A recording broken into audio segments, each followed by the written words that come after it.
Bom, é sempre bom, é gratificante quando a gente vê notícias que envolvem a qualidade, que envolvem um reconhecimento da qualidade de algo que a gente tem no Brasil. É muito bom, é gratificante.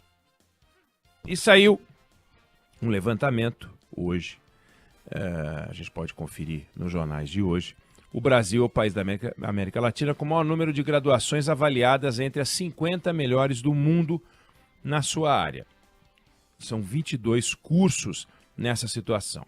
Alguém vai dizer que pelo tamanho do Brasil, claro que ele tem que ser o país da América Latina com o maior número de graduações, mas ainda assim, o Brasil, mesmo tendo o tamanho que tem, muitas coisas não tem, do ponto de vista da qualidade, um desempenho melhor do que outros países da América Latina. Então, destaque para odontologia, com 4 universidades brasileiras se classificando entre as 50 melhores do mundo. Muito interessante, muito bacana. A mais bem avaliada é a graduação da Universidade de São Paulo, que fica em 13º lugar entre as 50 melhores. Outra área, engenharia de petróleo, que tem 3 colocações, 3 cursos entre as 50 melhores do mundo. O posto mais alto é da Unicamp, com 22º lugar. E aí eles avaliaram vários cursos e saíram com estes que são os destaques que eu acho que vale a pena a gente falar. Bom, eu chamo atenção para isso porque saíram alguns dados interessantes envolvendo cursos, envolvendo profissões nos últimos dias. E é com base justamente nas profissões e, portanto, nos cursos que a gente vai construir o país. Saiu um dado agora recente, a gente deu aqui, o Brasil atingiu o número de 575 mil médicos. E com este número, a gente tem uma proporção de médicos por 1.000 habitantes que já ultrapassa países como os Estados Unidos, já ultrapassa países como o Japão e caminha para a média dos países da OCDE, o que é muito bom, muito importante. Quando a gente olha também para outros setores, outras áreas, a gente vê o Brasil também com muito destaque. Eu falei das faculdades de odontologia que se destacam no Brasil. O Brasil, no caso da odontologia, é uma coisa única no mundo. Nós temos 20% dos dentistas do planeta Terra, tendo 2,5% dos dentes, quer dizer, da população, do mundo. 2,5% da população mundial, nós temos 20% dos dentistas. São 372 mil dentistas no Brasil. É impressionante, não há um país com tamanha concentração quanto o Brasil. É incrível isso, a gente vê, né? No caso do direito, por exemplo, também é uma coisa incrível. Campeão mundial. O Brasil é campeão mundial em quantidade. Nós temos um advogado para cada 164 pessoas. Nenhum país chega nesse patamar. Nos Estados Unidos é um advogado para cada 253 pessoas. Na Argentina, um para cada 364. Na Índia, um para cada 700. A Índia tem mais advogados.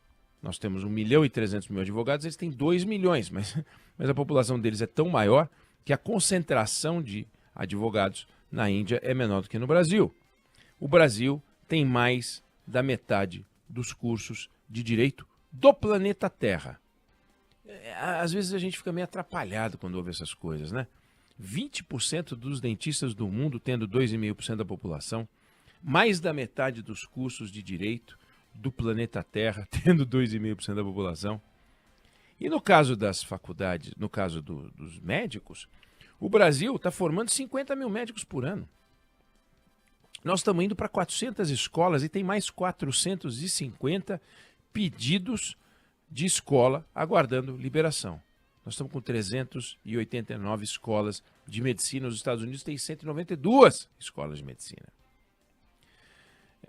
A China, que tem 1,3 bilhão habitantes, tem 440 e poucas escolas de medicina. pouco mais do que o Brasil. Olhando isso,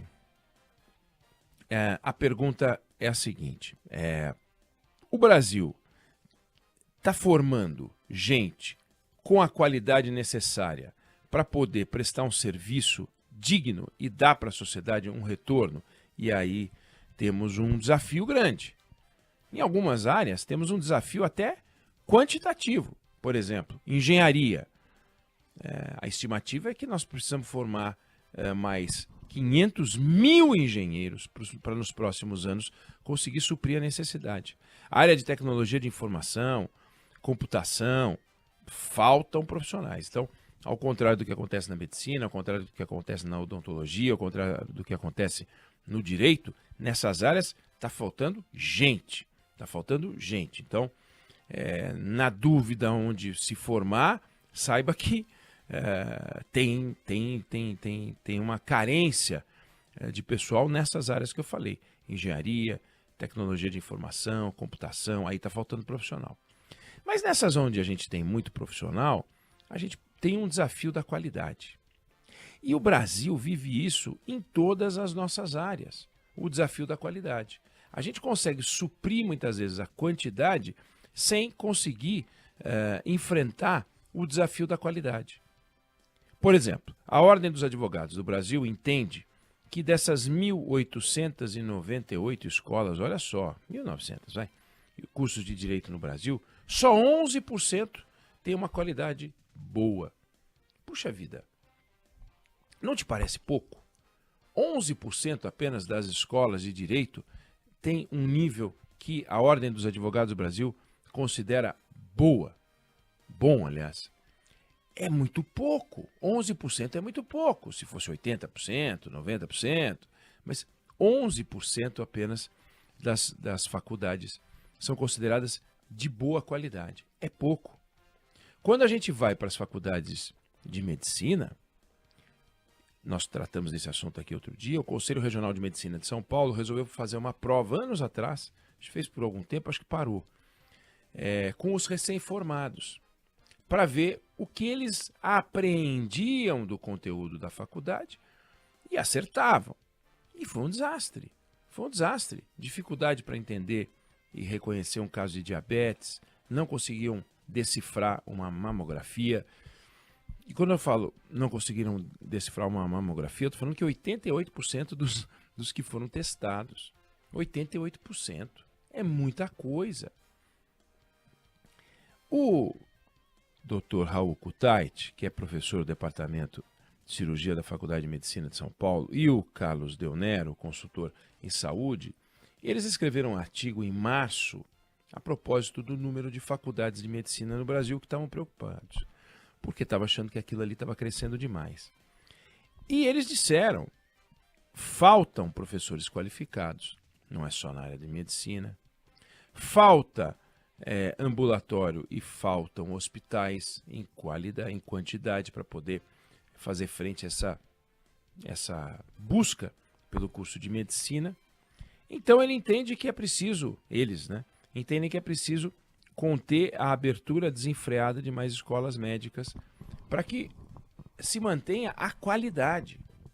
E como a gente fica vendo o governo, e aí é uma complicação, a gente fica vendo o governo querendo estatística, abrir 32 faculdades, abrir 144 faculdades, isso não é franquia. Não é porque tem mais faculdade que é bom. Não necessariamente, porque para cada faculdade que você abre, você tem que ter os professores qualificados. No caso de medicina, tem que ter o hospital. Escola, né? Hospital, escola. E isso é muito complicado, dá muito trabalho, é muito caro, é muito difícil. E os números estão brotando. No caso do direito é espantoso, porque a faculdade de direito é uma faculdade relativamente simples. Não tem laboratório, né? Não tem laboratório. Então é uma coisa um pouco mais simples de resolver. Tem lá a lousa, e o professor escreve lá na frente e pronto. É mais fácil, mais barato, daí essa quantidade de cursos. Mas será que nós não estamos bobeando? Será que a gente não tem que dar um freio de arrumação? Os estudiosos da área de ensino, os especialistas da área de ensino, os técnicos da área de ensino, aqueles que dedicaram a sua vida acham que sim, que é preciso segurar para a gente não se perder, para que o Brasil não fique chocado de ter um número de médicos e o médico não sabe, não entende procedimento, ou dentista, ou o advogado, ou seja lá o que for, que é um grande problema. Então, o desafio da quantidade a gente resolve mais fácil, porque basta colocar dinheiro. O desafio da qualidade é mais complicado, porque um professor demora para se formar. Então, temos um desafio nessa área de educação, estamos olhando para isso, a gente acompanha muito esse tema é muito importante. O Brasil tem o desafio da quantidade, mas não pode bobear na qualidade. E está bobeando, está bobeando. Não só nessas áreas que eu falei, está bobeando no ensino médio, basta ver as notas dos alunos, o grau de conhecimento, a retenção de informação na área de matemática e também em linguagem, estão a dever, né? Os brasileiros estão devendo nota para poder passar. Então nós estamos mal, a gente não apreende os conteúdos.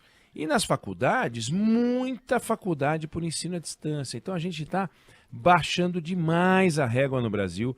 E quando a gente baixa demais a régua no Brasil na área de educação, a gente vai pagar o preço de uma sociedade menos treinada, menos produtiva, menos criativa e, portanto, que uma renda média menor. E isso a gente não deveria admitir de jeito nenhum. Não sei se você concorda ou discorda, mas essa é a opinião que eu tenho sobre o assunto.